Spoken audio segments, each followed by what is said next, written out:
하나님께 큰 영광이 된 줄 믿습니다. 오늘 하나님께서 저희들에게 주신 말씀은 마태복음 11장 1절부터 19절까지 말씀입니다. 제가 가지고 있는 신약성경 16쪽 마태복음 11장 1절부터 19절까지 말씀입니다.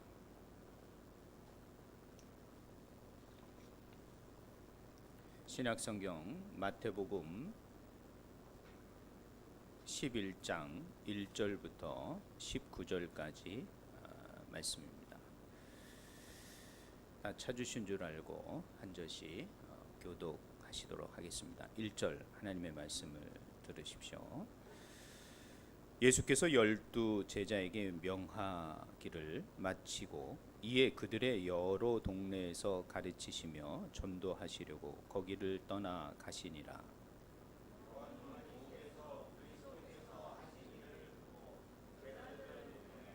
예수께 여짜오되 오실 그이가 당신이오니까 우리가 다른 일을 기다리오리까.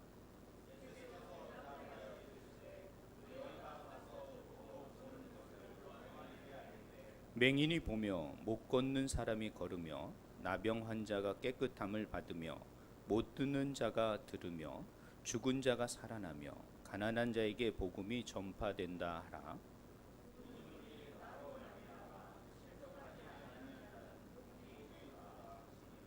그들이 떠나매 예수께서 무리에게 요한에 대하여 말씀하시되 너희가 무엇을 보려고 광야에 나갔더냐? 바람에 흔들리는 갈대냐?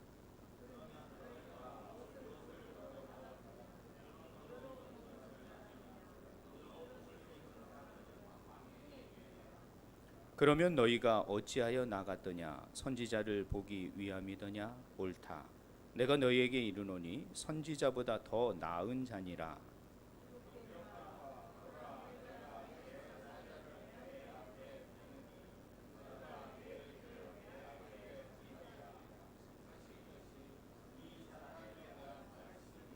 내가 진실로 너희에게 말하노니 여자가 낳은 자 중에 세례 요한보다 큰 이가 일어남이 없도다.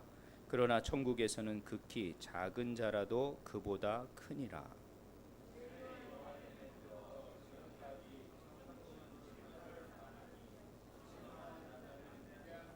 모든 선지자와 율법이 예언한 것은 요한까지니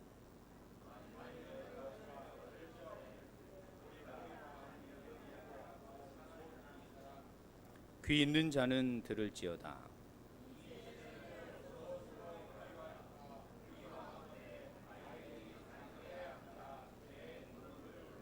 이르되 우리가 너희를 향하여 피리를 불어도 너희가 춤추지 않고 우리가 슬퍼 울어도 너희가 가슴을 치지 아니하였다 함과 같도다.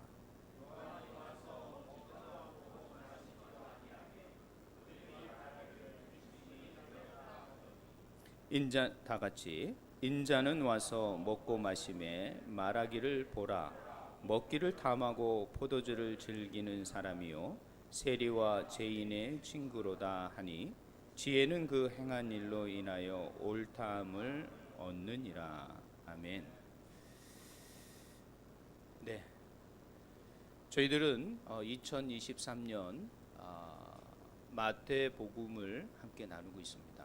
특별히 6개월 동안은 하나님의 나라에 대한 주제를 가지고 말씀을 나눴다면 오늘 그동안은 하나님의 나라의 백성, 제자의 삶을 가지고 주제를 가지고 나눴습니다. 오늘 이 11장부터는 그런 주제가 아니라 이 예수님의 모든 이제 가르침과 행적을 따라가는 제자들도 선택되고 부름을 받았기 때문에 이제 세상을 향하신 이 발걸음 앞에 세상을 어떻게 대할 것인가, 또 세상은 예수님에게 어떤 반응을 보이는가, 이런 주제적인 내용이 11장부터 새롭게 시작이 됩니다. 그래서 제가 제목을 이제 마태복음 강해로 바꾸게 됐고, 오늘의 제목은 예수님은 내게 어떤 메시아인가 라는 말씀의 주제입니다. 과연 예수님은 과연 나에게 어떤 메시아인가? 이 말씀을 나누기 전에 우리가 10장의 내용, 지난주에 나눴던 말씀을 좀 더 한번 복습하고 넘어가도록 하겠습니다. 자, 먼저 화면을 안 넘어가는 것 같아요. 거기서 넘겨주셔야겠습니다. 10장의 교훈은 여러 가지 말씀이 있지만 저는 10장을 저 세 부분으로 나눌 수 있을 것 같아요. 10장에는 예수님의 제자들의 부르심이 있습니다. 하나님께서는 반드시 하나님을 믿고 따라가는 사람들을 부르십니다.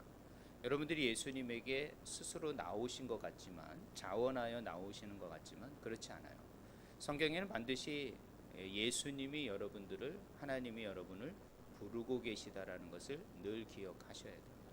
그 부르심 앞에 여러분이 반응하여 발걸음을 옮긴 거죠. 그러니까 하나님이 부르시지 않는 사람은 절대 하나님 앞에 나올 수가 없다라는 것이죠. 여기 앉아 있는 모든 사람은 다 하나님의 부르심을 받은 사람이라는 것을 여러분이 믿고 그 부르심에 응답하셔야 합니다. 그리고 또 중요한 주제는 거저 받았으니 거저 주라는 거예요.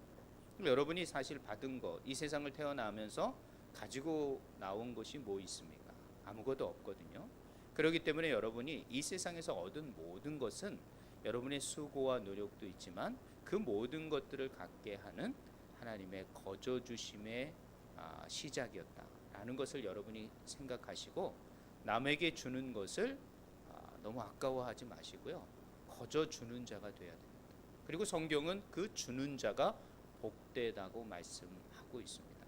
그 복은 여러 가지 의미가 있습니다. 아무튼 거저 받은 것이니 거저 주는 삶이 되실 때 정말 우리가 신앙생활 하는데 아주 중요한 첫 번째 원칙이 되는 것입니다. 두 번째는 뭐냐면, 우리가 현실을 살아갈 때 지혜로워야 됩니다. 뱀같이 지혜롭고 비둘기같이 순결해야 되는 거예요. 그러니까 여러분이 현실을 맞닥뜨릴 때는 뱀같이 현실적으로 아주 차곡차곡 잘 따져야 됩니다. 그렇게 따지지 못하면 맹한 사람 되고 다 사기당하고 막 그런 사람 될 수밖에 없습니다. 그러나 우리가 뱀같이 지혜로운 것은 좋은데 너무 뱀같이 계산적이면요, 그걸 간사하다 그러는 거예요. 간교한 사람이 되는 거예요. 그럴 때 주님은 말씀하시죠. 비둘기같이 순결하라. 이 순결함이 빠진다면 결코 우리의 신앙인, 예수 믿는 사람의 그런 모습이 나타날 수가 없어요. 그렇기 때문에 여러분, 뱀같이 지혜로워야 합니다. 현실성이 있어야 됩니다. 현실에서 살아내는 지혜가 우리가 필요합니다. 그러나 비둘기 같은 순결함, 그 정직함, 그 정결함을 잊어버리면 안 돼요. 그것을 잃어버리는 가운데 뱀같이 되는 사람, 이거는 하나님께서 어떻게 생각하실까요? 우리 믿는 신앙인들은 지혜로워야 되며 반드시 순결하는 이 동시에 성격을 가지고 살아가야 함을 말씀하고 있는 거예요. 세 번째는 뭐냐면 두려워하지 말라라는 거예요. 세상의 비방으로부터, 세상의 예수를 믿는 것으로부터, 그 다음에 여러 가지 손해 보는 것부터, 또 예수를 믿음으로 말미암아 내가 핍박받고 고난받는 모든 것들로부터, 또 가족으로부터 따돌림 당하고, 또 예수님을 내 삶의 최우선적으로 놓는 모든 것들을 두려워하지 말라는 거예요. 그것을 담대하게 이길 때 주님께서는 반드시 그것에 합한 값을 주시고 상급을 약속하신다는 거죠. 그러니까 세상을 살아갈 때 우리는 두려워하지 말아야 돼요. 그럼 두려워하지 않는 것은 뭐예요? 우리 안에 평강이 자리 잡아야 되는 것이에요. 평강이 자리 잡게 되면 두려움은 자연스럽게 빛에 의해서 어둠이 이렇게 물러가듯이 이 두려움이 물러가게 되고 그 마음에 평강이 있게 되는 것이죠. 10장은 이렇게 제자들에게 아주 중요한 신앙의 대원칙을 세 가지로 말씀해 주는 것 같아요. 여러분의 신앙생활 할 때도 이런 원칙을 가지고 살아가는 그런 신앙인들이 되시길 주님의 이름으로 부탁드립니다. 그럼 11장은 어떤 것일까요? 11장은 이런 1절부터 30절까지 있는데 오늘은 19절까지만 나누는 것입니다. 예수님은 메시아이시다.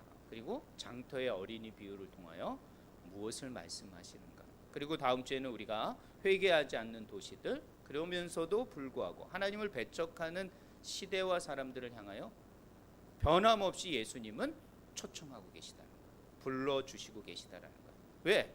그 모든 사람을 구원하시기 위하여 이 땅에 오셨기 때문에 예수님은 예수님을 배척하는 수많은 사람들이 있었어요. 그것은 예수님을 따르는 사람부터 예수님을 따르지 않는 모든 사람이 사실은 예수님을 배척하고 있었습니다. 그럼에도 불구하고 그들을 향하여 예수님은 다 내게로 오라. 이 말씀을 하시는 게 11장입니다. 이 말씀을 한 번쯤 우리가 깊이 생각하는 그런 시간들이 되셨으면 좋겠습니다. 자, 다음을 보면 제가 이번에도 그림을 하나 준비했습니다. 매주 그림을 준비하죠. 네, 오늘의 그림은 뭐냐면 저기 구약의 사람입니다. 서 있는 사람이 여러분의 오른쪽에 서 있는 사람이 있는데 저 구약의 메시아에 대한 이해. 오늘 메시아라는 좀 주제를 가지고 하는데 이 메시아라는 분은 어디서부터 생각이 이 사람 이스라엘 사람들에서 생각하게 됐냐면은 오래 전부터 있었지만 특별히 다윗 왕조가 무너지면서 이 남북으로 왕조가 나눠지면서 외세 침략을 당해서 아주 어려움을 많이 겪고 역사적인 역동의 시기를 이렇게 보내는 가운데 그들이 소망하는 한 사람이 있었다는 거예요.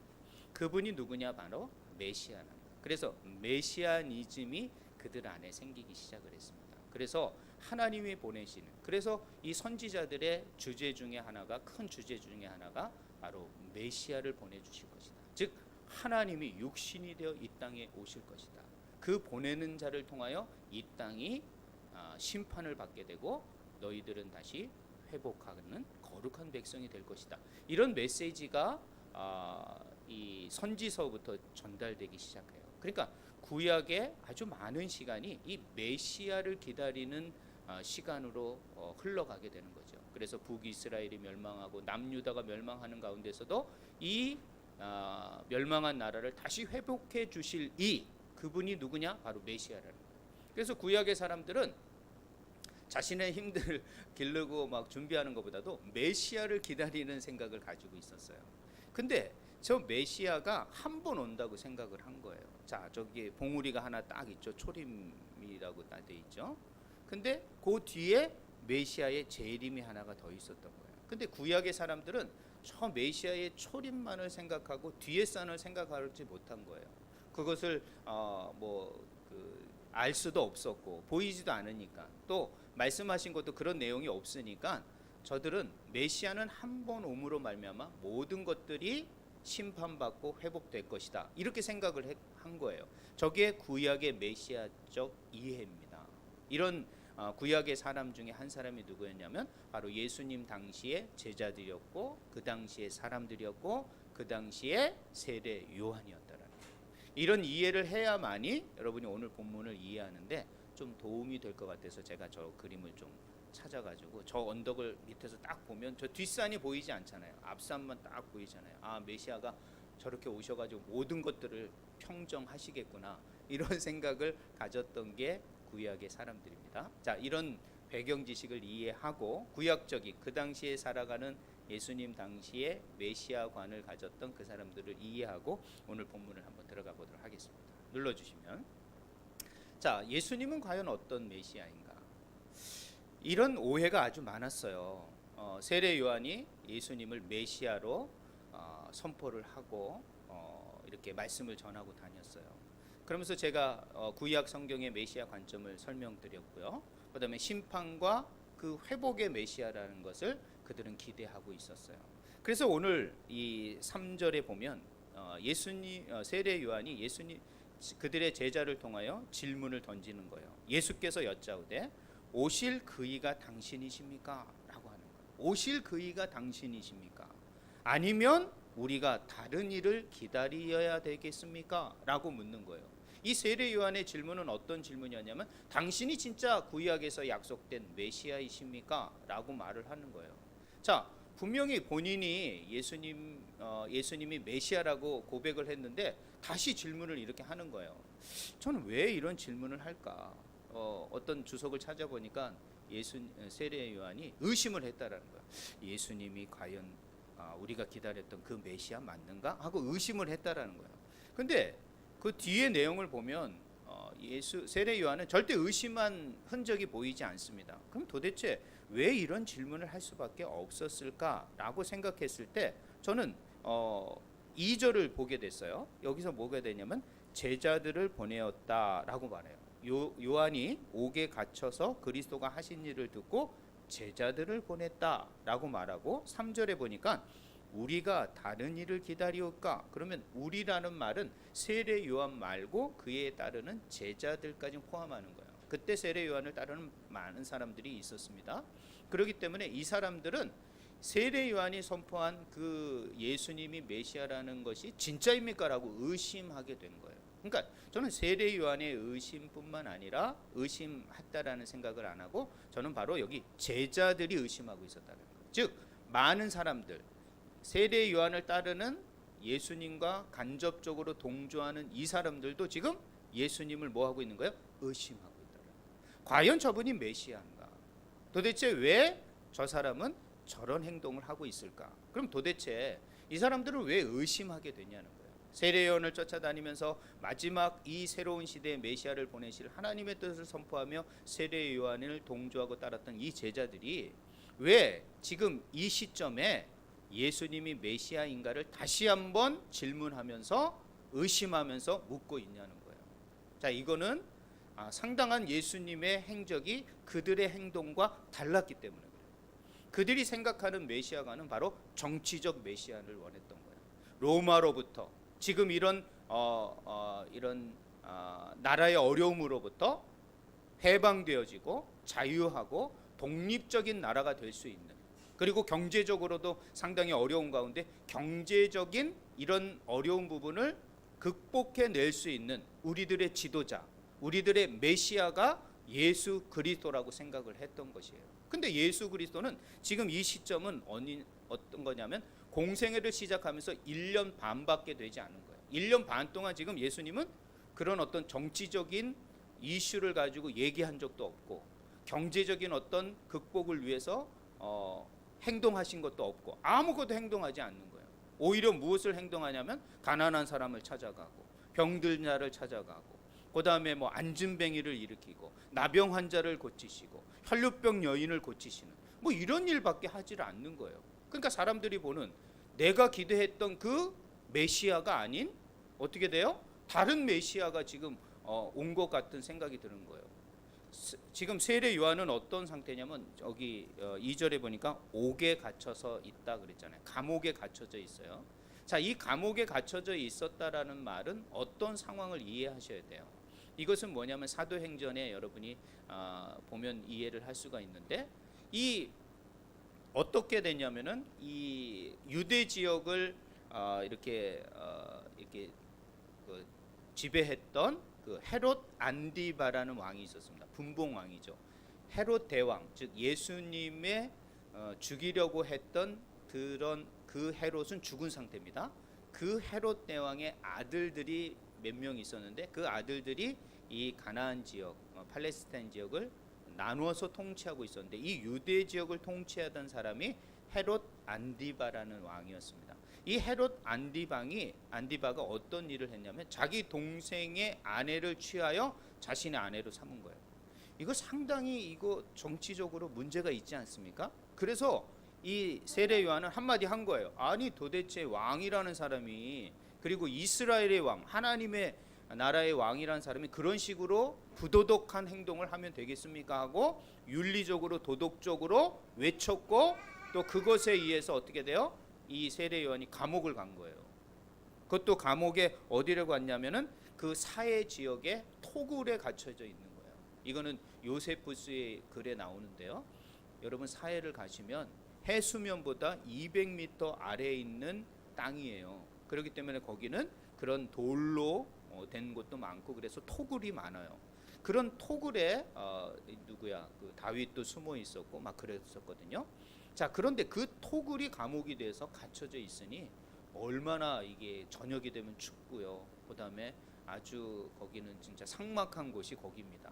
그런데 그 감옥에 갇혀서 이렇게 정치적으로 도덕적인 외침을 통해서 감옥에 갇혀 있는 이 세례 요한에 걸맞지 않게 예수님은 어떻게 있냐면 가장 푸르르고 가장 물도 많고 가장 환경이 좋은 저 갈릴리 북쪽 지역에서 지금 사역을 하고 있는 거예요.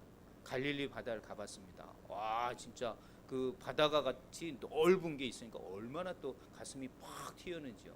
그 언덕을 가면 또 물이 많으니까 초록적인 그런 나무들도 많고요. 그다음에 들판들도 있고 아주 좋은 곳이에요. 그러니까 사람들이 생각하면, 아니 저분이 메시아라고 세례 요한이 얘기했는데 예수님은 저 좋은 곳, 그리고 뭐 이렇게 정치적으로 도덕적으로 부도덕한 환경이 있음에도 불구하고 한마디도 안 하고 세례 요한은 그런 정치적, 경제적, 도덕적 외침을 해서 감옥에 들어가 있는 상태이니까 세례 요한을 쫓아다니는 이 제자들은 어떤 생각을 하겠어요? 과연 저 사람이 메시아가 맞느냐는 거야. 지금 이 시대에 필요한 우리의 메시아는 정치적 메시아, 경제적 메시아, 이 모든 것들을 해결하는, 우리의 문제를 해결할 수 있는 우리의 메시아가 필요한데 과연 예수 그리스도, 세례 요한이 말한 그 메시아가 맞냐는 거예요. 우리 민족이 그동안 몇백 년 동안 기다렸던 그 메시아가 맞냐는 거예요. 이런 의심을 품을 수밖에 없는 상황이 그 당시의 상황이었어요. 여러분, 과연 이들의 주장도 틀리지 않았다라는 거예요. 이때 예수님께서 이런 질문을 받는 거예요. 당신이 정말 메시아이십니까? 아니면 다른 메시아를 우리가 기다려야 합니까? 이게 3절이라는 말이에요. 이 말에 예수님은 말씀하시는 거예요. 4절에 예수께서 대답하여 이르시되 너희는 가서 누구예요? 세례 요한의 제자들이죠. 한두 명 왔겠습니까? 아마 무리로 왔을 겁니다. 무대기로. 이거 확실한 얘기를 들어야 되겠다 이번에는. 그러고 이제 왔던 거예요. 그리고 예수님은 그들을 향하여 너희는 가서 듣고 본 것을 요한에게 알리라. 생각해 보시죠. 듣고 본 것을 뭐 적어주지도 않고 카메라로 찍지도 않고 듣고 본 것을 말해야 되니까 자세히 들었겠죠. 조르는 사람도 없었고 아마 정확하게 이거 눈 똑바로 뜨고 귀 쫑긋 세워가지고 뭘 말하나 어떻게 하나 하고 하나씩 다 적어서 세례 요한에게 전하려고 그랬던 거예요. 근데 저는 이런 생각을 했어요. 왜 세례 요한이 자기가 얘기하지 않고 예수님에게 보냈을까? 그것은 모든 문제가 있으면요 사람이 해결할 수 있는 문제가 있는 게 그렇게 많지 않습니다. 예수님은 이 세례 요한은 자기가 해결할 수 있는 얘기였어요. 이거는.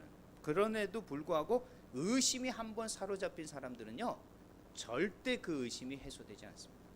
이거는 그 원사람, 그 원인을 제공하는 사람에게 가서 듣고 해결하지 않는 한 그 의심은 사라지지 않는 것입니다. 그래서 세례 요한은 이 제자들을 예수님에게로 보낸 거예요. 예수님에게 보내서 그 메시아 되신 그분의 이야기를 직접 들어라. 직접 들음으로 말미암아 너희들의 모든 의심과 모든 것들이 사라지게 하시려고 아마 이 예수님에게 제자들을 보내셨지 않겠는가 저는 생각을 해봅니다. 그렇습니다. 여러분의 모든 의심, 여러분의 모든 퀘션 마크, 여러분의 답답함 절대 사람에게 의해서 해결될 수 없는 문제들입니다. 그럴 때 누구에게 와야 돼요? 예수님에게 오셔야 돼요. 예수님에게 나와야만이 모든 문제가 해결되는 거예요. 왜 우리가 주일날 이렇게 예수님에게 나와야 합니까? 왜 말씀 앞에 이렇게 우리가 앉아 있어야 합니까? 그것은 바로 우리의 모든 문제가 인간과 세상에서는 답을 찾을 수 없기 때문에 우리가 예수님에게 나와 그 문제와 그 답을 얻기를 원하는 거예요. 그렇기 때문에 여러분 예수님에게 나와야 하는 것입니다. 전도 방법도요 다른 방법 하지 마세요. 예수님에게는 나와라. 모든 문제가 있는 사람들도 여러분이 해결하려고 하지 마십시오. 세례 요한도 대단한 선지자였습니다. 대단한 예언자였습니다. 구약을 마무리할 수 있는 오늘 본문의 말씀은 여자 중에 이같이 큰 자가 나올 수 없느니라고 말한 자였지만 이 사람이 그들의 제자 의심에 사로잡혀 과연 예수 그리스도가 메시아인가라는 이 문제 앞에 봉착한 제자들을 자신이 해결하지 않고 누구에게 보내고 있는 거예요? 예수 그리스도에게 보내고 있다는 거예요. 그러므로 말미암아 우리의 모든 문제와 우리의 모든 퀘션은 누구에게로 나가야지 해결될 수 있는 거예요? 예수 그리스도에게 나가야만이 해결될 수 있음을 믿으시길 바랍니다. 절대 사람과 세상의 물음 앞에 말 앞에 해결하려고 하지 마세요. 예수 그리스도에게 나와야지 모든 문제가 해결됨을 여러분이 믿으시고 오직 예수 그리스도 앞으로 나가시는 저와 여러분이 되셔야 될 줄 믿습니다. 자, 예수님이 뭐라고 말씀하셨어요? 오늘 6가지를 말씀하셨어요. 그들에게 딱 이 저 6가지 5절을 말씀하셨어요. 자, 내가 메시아인 증거를 말해주겠다. 맹인이 보게 될 것이다. 못 걷는 사람이 걷게 될 것이다. 나병 환자가 깨끗함을 받게 될 것이다. 못 듣는 자가 듣게 될 것이다.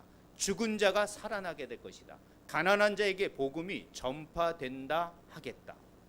이 6가지를 딱 얘기했어요. 그럼 이 6가지가 본인이 그동안 10장, 11장 전에 행하셨던 것들이 저기 다 있는 거예요. 하나만 빼요. 5번 죽은 자가 살아나는 거. 그는 마지막 예수님이 행하실 일이었던 거예요.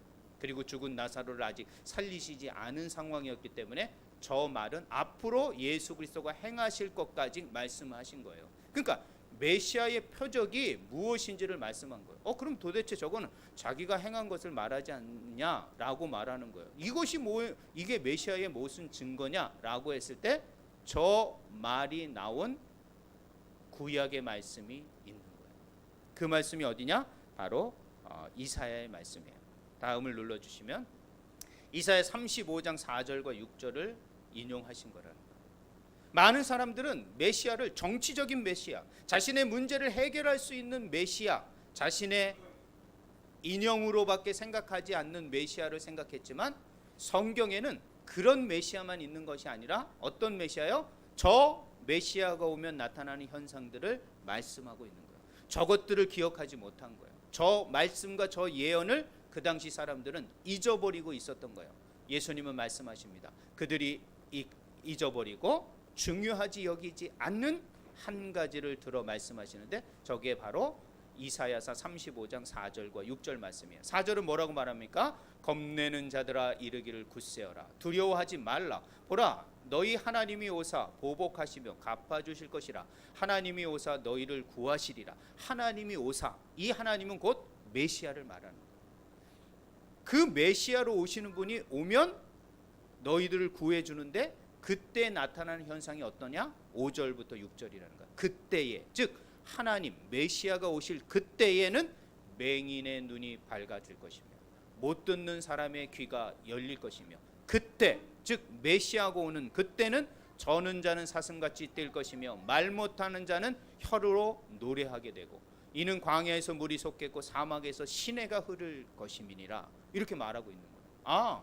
저 말을 통하여 메시아가 오면 나타나는 현상들이 무엇인지를 깨달으라고 말하는 거예요. 말씀을 통하여 그들을 깨닫게 하시고 있다는 거예요.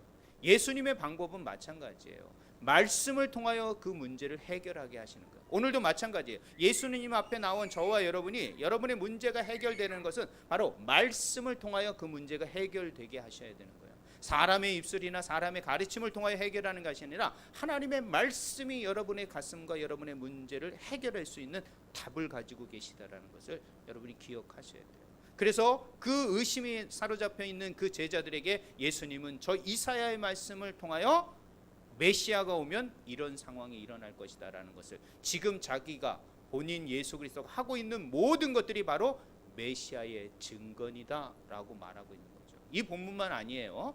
61장 그 다음을 눌러주시면 이사야 61장 1절에 보면 저렇게 돼 있어요. 주 여호와의 영이 내게 내리셨으니 이는 여호와께서 내게 기름을 부으사 가난한 자들에게 아름다운 소식이 전하게 하려 하심이라. 나를 보내사 마음이 상한 자를 고치며 포로된 자에게 자유를 갇힌 자에게 노임을 선포하게 하시리라. 자, 지금 예수님이 지금 하고 있는 것 중에 오늘 이 11장 5절의 말씀에 있는 가난한 자에게 아름다운 소식이 전해지는 저 모든 상황이 바로 메시아가 오신 증거이다. 그러므로 말미암아 너희들은 세례 요한에게 가서 전하라. 너희들이 듣고 보고 나에게 지금 이 들은 말씀을 그대로 전하라 라고 말하는 거예요. 그러므로 말미암아 하나님의 말씀 그대로 메시아고 내가 그 성경에 약속된 메시아임을 증거해내는 말씀이 곧 그 예수 그리스도로 성취됐음을 말하고 있는 거예요. 그런데 여기서 이런 말씀을 하고 그냥 보내면 되는데 한마디를 더 하시는 거예요. 한마디를 더 하시는 거예요. 이게 저와 여러분에게 오늘 아주 중요한 메시지가 됩니다.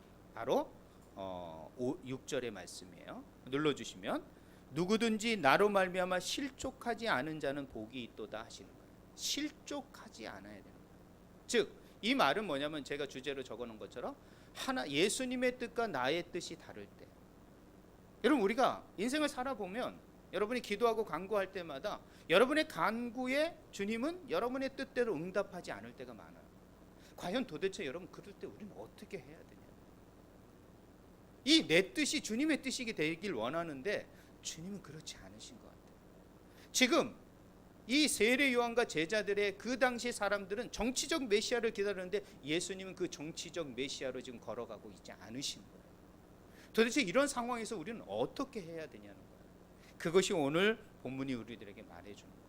도대체 예수님의 뜻과 나의 뜻이 다를 때, 내가 기도한 응답이 내 생각과는 전혀 다른 응답으로 나타났을 때 우린 도대체 어떻게 신앙생활을 해나가야 돼요? 원론적인 얘기지만 오늘 6절의 말씀처럼 실족하지 말아라. 그럼 실족은 뭘까 하고 찾아봤더니요, 돌 같은 것에 걸려서 넘어지는 게 실족이에요. 그러니까 너희들의 생각으로 딱 사로잡혀서 예수님은 지금 이렇게 가려고 하는데 너희들의 생각에 사로잡혀서 정치적 메시아를 구하고 있다면 그것이 너의 실족이 되는 거예요. 너가 넘어질 돌덩어리가 되는 것이에요. 그러니까 너희는 그것을 내려놓고 어떻게 돼요?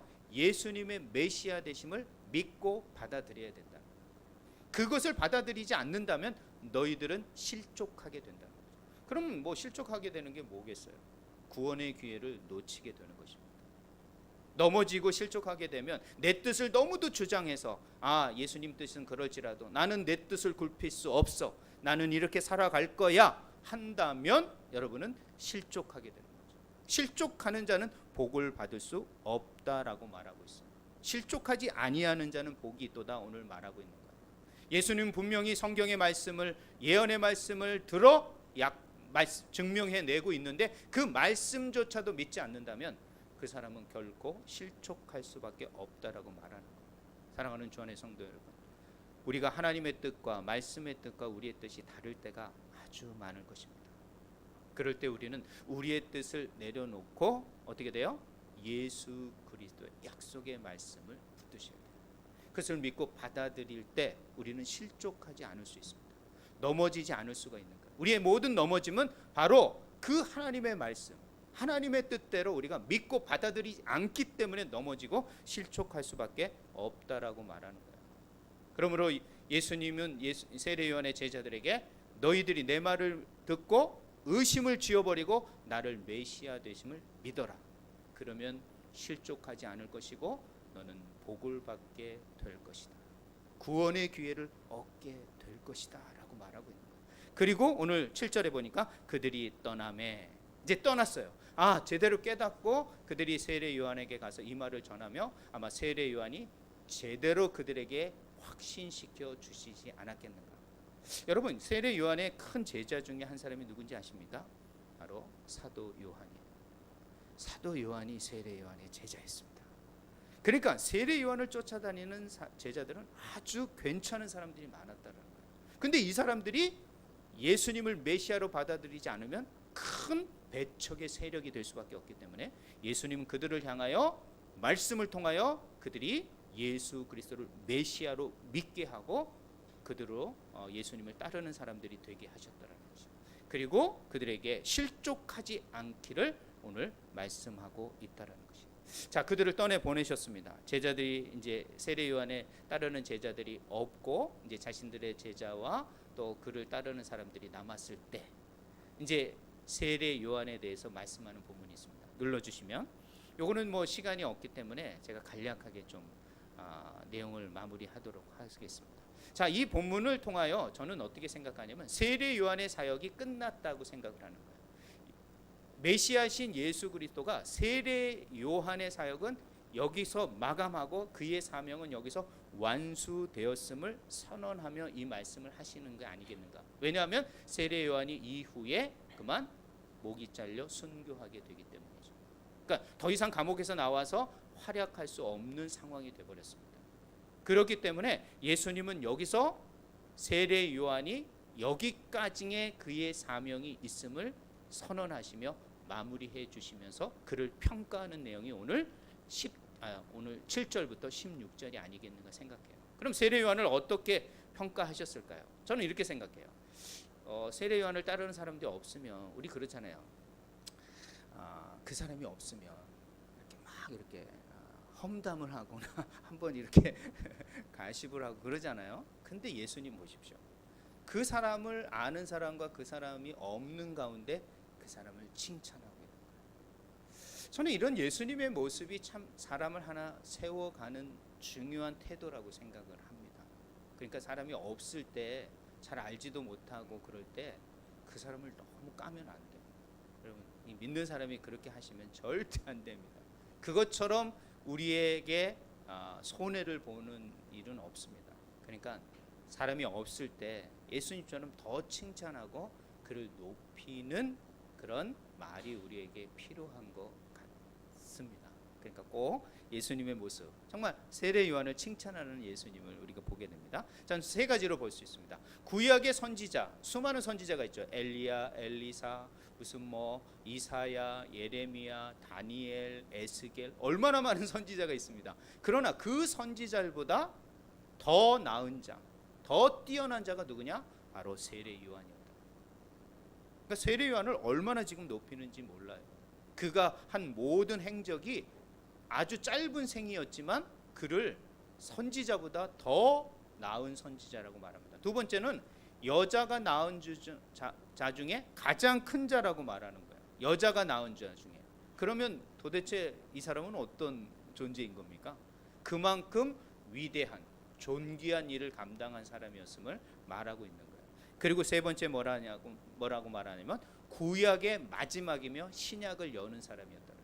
구약으로 마지막이라는 것을 말씀하시는 거예요. 그러면서 12절에 세례 요한의 때부터 지금까지 천국은 침노를 당한다 이렇게 말해요. 세례 요한 때까지 모든 구약은 것은 마무리되고 있다는 것. 이로써 이제 바톤을 누가 받았다? 내가 받았다.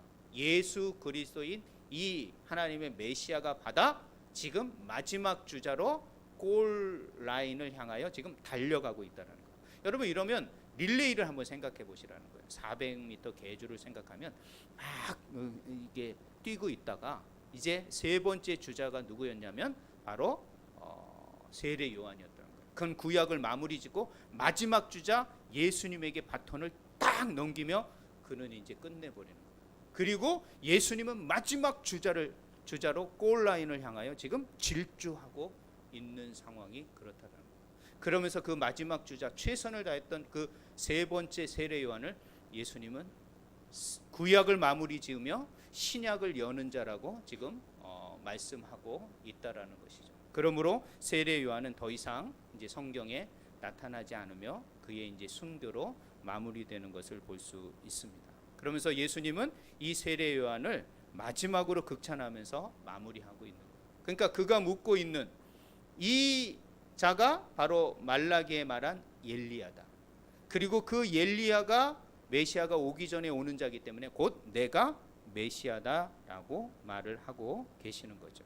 자, 그러면서 요 세례 요한을 말하면서 두 번째 우리에게 중요한 한 가지 말씀을 해 주신 것 같습니다. 자, 눌러 주시면 그게 무엇이냐면 천국은 침노 당하고 있고 그 천국을 침노하는 자는 빼앗게 될 것이다라는 이 12절의 말씀이에요.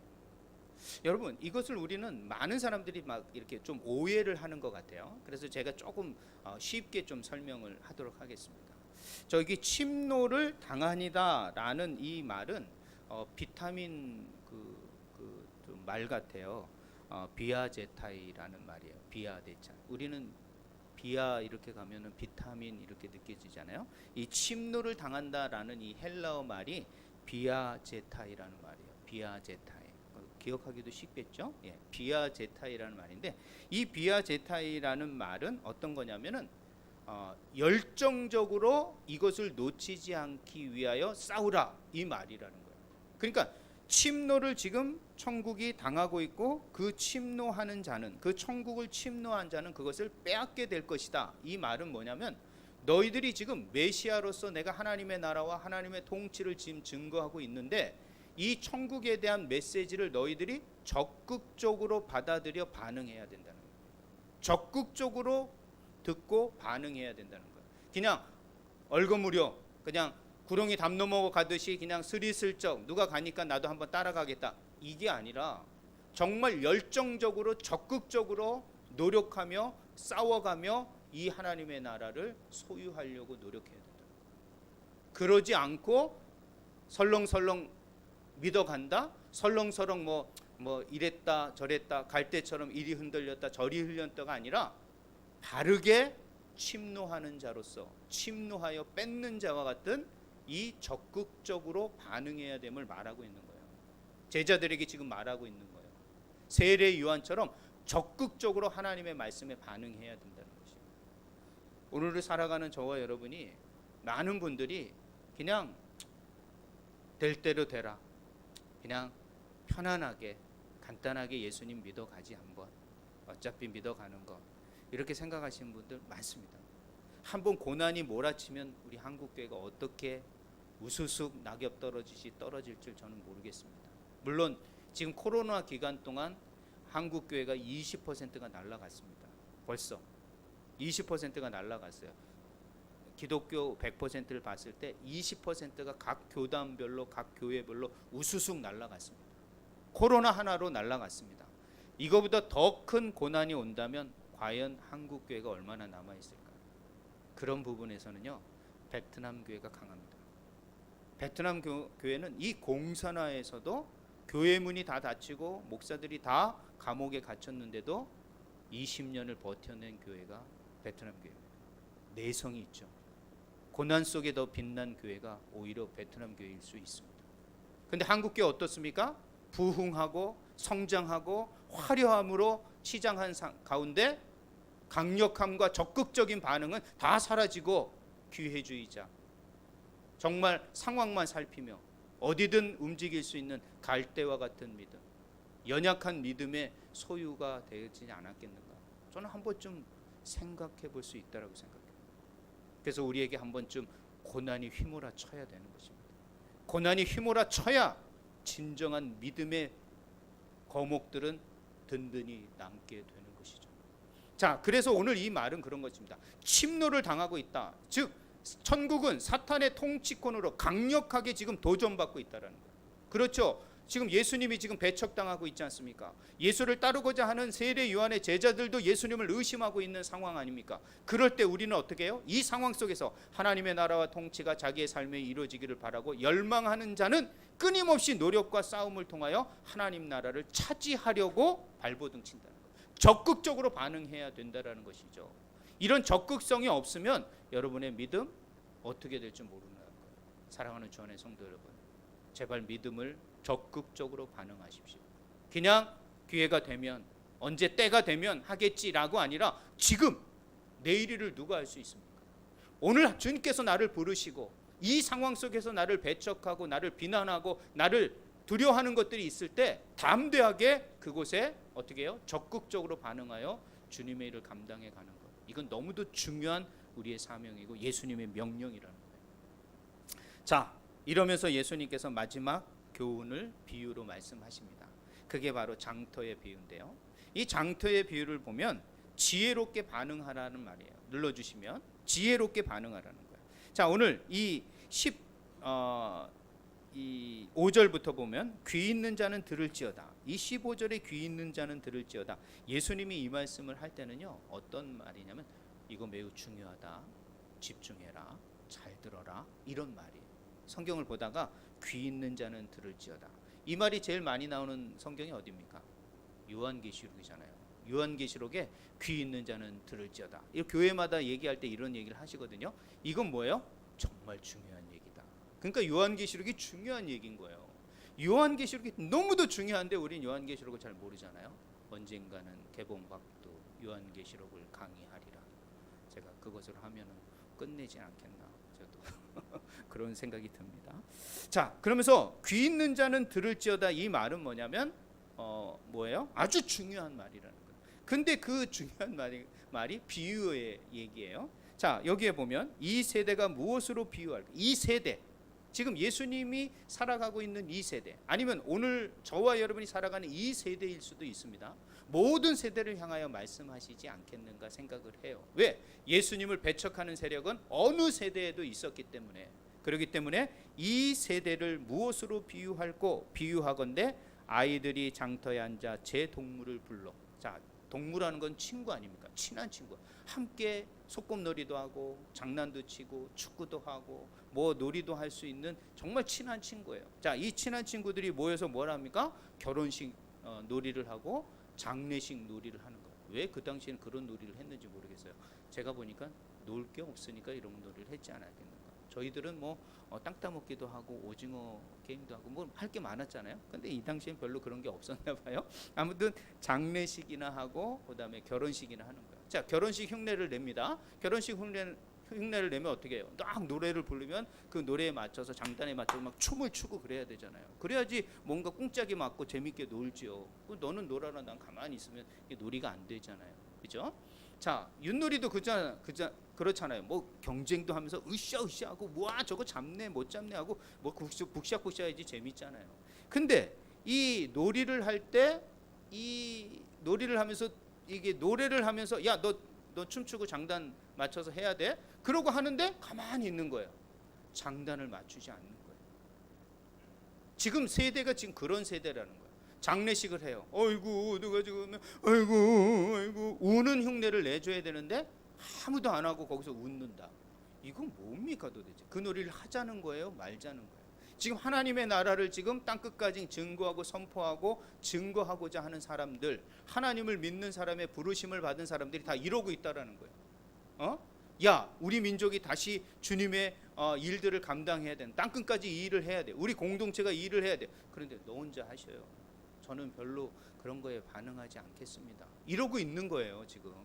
자, 그러면서 그 뒷이야기를 보십시오. 18절에 보십시오. 요한이 와서, 요한이 누굽니까? 바로 세례 요한이요. 세례 요한이 와서 먹지도 않고 마시지도 아니하매. 그렇죠. 그 사람은 광야에서 석청과 메뚜기를 먹은 거예요. 자, 그 메뚜기를 먹으면서 이슬을 먹으면서 정말 금식하면서 메시지를 전했던 사람이에요. 근데 뭐라고 말합니까? 그 먹지도 않은 사람, 그렇게 영적으로 살려고 하는 사람을 그 세대는 어떻게 비난합니까? 18절에 귀신이 들렸다 하더라. 그 사람 그러면 먹지 않는 거 가지고 뭘 했으면 이제 예수님 오셨어요. 또 열심히 먹어요. 예수님은 어딜 가나 먹고 마셨었어요. 죄인들 집에 가서 먹고 마시고 잔치하고 그런 하나님 잔치를 설명했어요. 자, 그런데 예수님은 먹고 마셨더니 뭐라고 말합니까? 저 사람들은 먹기를 탐하고 포도주를 즐기며 세리와 죄인의 친구구나. 먹어도 뭘 먹는다고 뭐라 그러고, 안 먹으면 안 먹는다고 뭐라 그러고. 자, 이 세대를 뭐라고 말해요? 장단을 치는데 춤도 안 추고 슬프게 울어야 되는데 울지 않는 이 세대를 빗대어 말할 수밖에 없다라는 거예요. 바로 이 비유를 말하여 이 세대가 예수님의 장단에 전혀 반응하지 않는 세대라는 것을 말하고 있는 거예요. 이것은 뭐를 말하냐면 하나님의 말씀에 귀 닫고 마음 닫고 눈 감고 있는, 정말 수용성이라고는 찾아볼 수 없는, 예수를 믿는 가운데서도 하나님의 메시지에 전혀 귀 닫고 눈 감고 마음 닫는 사람들이 한둘이 아닙니다. 너는 너대로 해라. 나는 내 주장이 있어. 내 뜻이 있어. 내가 원하는 메시아가 있어. 내가 하고자 하는 게 있어. 내 원하는 것만 해결되면 돼. 주님의 뜻 상관없어. 주님의 뜻 이루는 거 나는 관심 없어. 그것은 누가 하는 것이고 다른 사람이 하는 거지. 나는 그것에 관심 없어. 눈 감고 귀 감고 마음 닫는, 전혀 그것에 수용하지 않는, 반응하지 않는 이 사람들을 지금 빗대고 있다라는 거예요. 그러나 주님은 뭐라고 말합니까? 지혜는 그 행한 대로 인하여 옳다함을 얻으리라. 그 행한 대로 옳다함을 얻게 될 것이다. 즉 그 행한 대로 내가 그것을 인정하고 그 사람을 평가하겠다라는 말이에요. 여러분이 귀 닫고 눈 감고 마음 닫으면 주님도 여러분을 향하여 눈 감고 귀 닫고 마음 닫습니다. 그러면 주님 앞에 설 수 있는 사람이 누가 있겠습니까? 제발 여러분 수용성을 가지셔야 돼요. 예수 믿는 사람은요 수용성이 넓으셔야 됩니다. 스폰지 같이 모든 것들을 받아들이며 용납할 수 있는 마음이 있어야 됩니다. 용납하기 전에 먼저 용서가 돼야 되는 거예요. 용서가 돼야지 용납을 할 수 있는 거예요. 이거 김영수 선교사가 말씀 전했지 않습니까? 용서가 돼야지 용납이 되는 거예요. 용납이 될 때 모든 걸 수용할 수 있게 되는 거예요. 여러분, 예수님이 회개하라 천국이 임하였다라고 말했을 때 그것을 그대로 받아들이는 거예요. 그것을 이것 자르고 저것 자르고 이거 안 된다 저거 안 된다 라고 하지 말고 모든 것들을 수용하여 반응하고 행동하십시오. 그럼 주님께서 반드시 그 행동에 인정하시며 보상하신다고 약속하는 거예요. 이 세대처럼 그냥 교회에서나 주님의 일을 뭘 할 때 귀 닫고 눈 닫고 마음 닫고 아무 반응을 하지 않고 아무 수용성을 가지지 않는다면 이건 하나님이 일을 할 때 전혀 옳지 않은 모습이라는 것을 여러분이 기억을 하셔야 됩니다. 말씀을 맺도록 하겠습니다. 오늘 이 11장 1절부터 19절의 말씀은 눌러주시면 예수님은 과연 어떤 메시아인가 정확히 알아야 되는 거예요. 성경적으로 정확하게 알아야 되는 거예요. 정치적, 경제적 어떤 문제의 도덕적 메시아가 아니라 우리의 죄와 허물을 위하여 온 인류를 위하여 이스라엘 민족뿐만 아니라 온 인류를 위하여 이 땅에 오신 메시아임을 정확하게 아셔야 됩니다.